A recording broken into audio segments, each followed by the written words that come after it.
Welcome to Pod Me If You Can, I'm David Farrell. Today's film is Shakedown, starring Ron Perlman, Erika Eleniak, and Wolf Larson. Pardon me if you can. Movie reviews. In Los Angeles, a deadly plague called the Pandora virus is stolen from a high-security installation, and the FBI calls in Agent Alec Mac McKay, Wolf Larson, to follow up the leads. He's a trained virologist, and he discovers the culprit is one of the world's top researchers. The man has a safety deposit box in a bank vault, and they lay a trap to capture both the doctor and reclaim the virus. Meanwhile, Julie Hayes, played by Erika Eleniak, discovers that her brother Scotty has become involved in a plan to rob a bank. The very bank that the FBI is now watching in their bid to reclaim the Pandora virus. As an unwilling accomplice, Julie tries to alert the bank staff, unaware that the man she thinks is a bank teller is in fact Agent McKay. Things go from bad to worse when the errant doctor, looking tense and terrified, arrives with a tall, blonde-haired, leather-clad man who the agents identify as St. Joy, played by Ron Perlman. St. Joy is the leader of the LRA, a well-known doomsday cult. He wants the Pandora virus and is willing to kill anyone who gets in his way. As all hell breaks loose in the bank, a major earthquake hits Los Angeles. Now, first of all, that was such a very convoluted plot. I apologize. Basically, they're in a bank and an earthquake goes off, and this major earthquake, it levels the city, buildings fall around them, and they're trapped inside this skyscraper. So the shakedown really is like, who's going to come out alive? And it's frustrating to watch. This is the kind of film that feels like it was made up as it went along. I don't know how this film was released in 2002. It looks like it was made in the 90s or with cameras from the 90s. Now, the character Ron Perlman plays, and again, I don't know how he's in this movie, is this fanatical leader whose son died, and after that, he basically became the leader of this doomsday cult. He gives these speeches, and they're very hit and miss, and it's very difficult to attach anything to the character, pretty much because he's this fanatical, two-dimensional character. The film is full of stupid stuff. Basically, they wanted to make an action movie, and this was the easiest way to do it. And that's fine. This caters to a certain kind of audience. Unfortunately, I just want to break down some of the more stupid things that this film includes. There's a part where somebody says, "California and its earthquakes," and then shoots their gun at the floor. The acting is quite abysmal in parts. This line in particular made me laugh. Now, they wouldn't reveal any details, but we have armed FBI agents on the premises. FBI?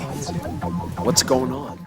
When Wolf Larson's character is in the bank pretending to be a bank teller before the earthquake hits, he's trying not to draw attention to himself, so he spends the entire scene with his hand up to his ear, drawing attention to himself.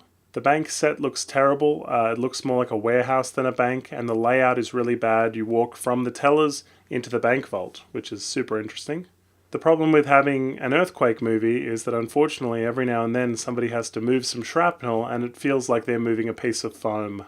There's a scene where the good guys step into an elevator, and instead of going and prying the elevator doors open, as it's not currently functioning and they're just using it for shelter, Ron Perlman and his goons shoot at the elevator several million times, and all the bullets just create a series of dents. They don't go over there and pry it open, despite the fact that I don't believe they're armed at the time. There's lots of goons that miss him at close range, which is a real frustrating thing about this film. Nobody can shoot except the hero.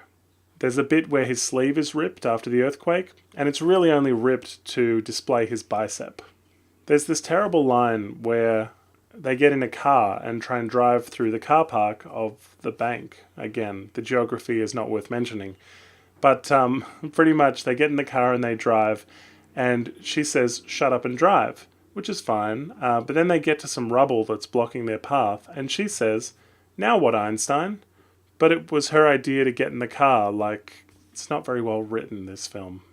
One of the issues is that the bank is in a tall skyscraper, so I don't know how a series of people with guns made it past like a lobby and up past reception and to a level with the bank, but we'll just let that go. There's a scene where he wants to get her a drink of water. When women are hysterical in films, often men offer them water, and the thing that I found interesting here is that he feeds her the water like a cat. There's a wonderful line where she claims that she invented the term sheep. You know, back in Iowa, we call followers sheep. It's a very common expression, like to call somebody sheep, and it didn't necessarily come from Iowa. There are major elements of the film The Rock with Sean Connery and Nicolas Cage.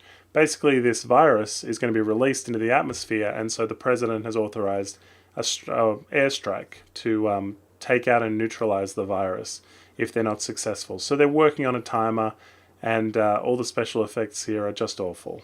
Wolf Larsen definitely wants to be Bruce Willis in Die Hard, and he tries very hard to be, going up and down in air vents and sliding and shooting as much as he can.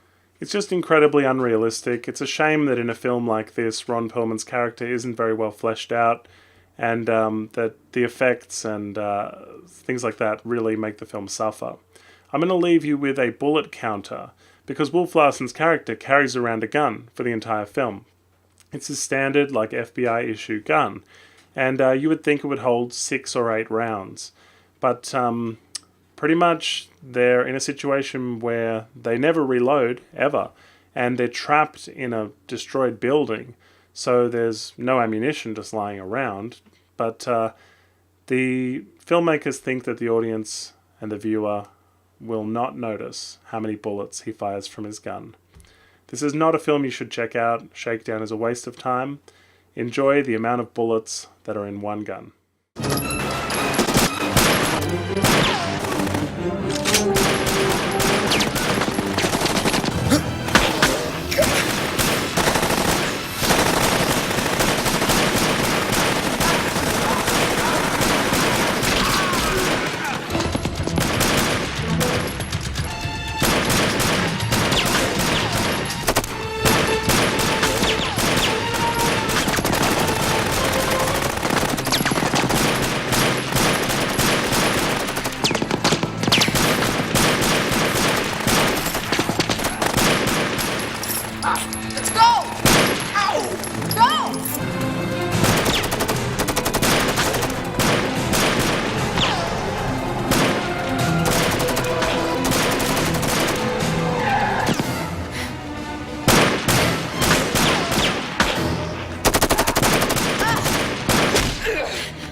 Thanks for watching.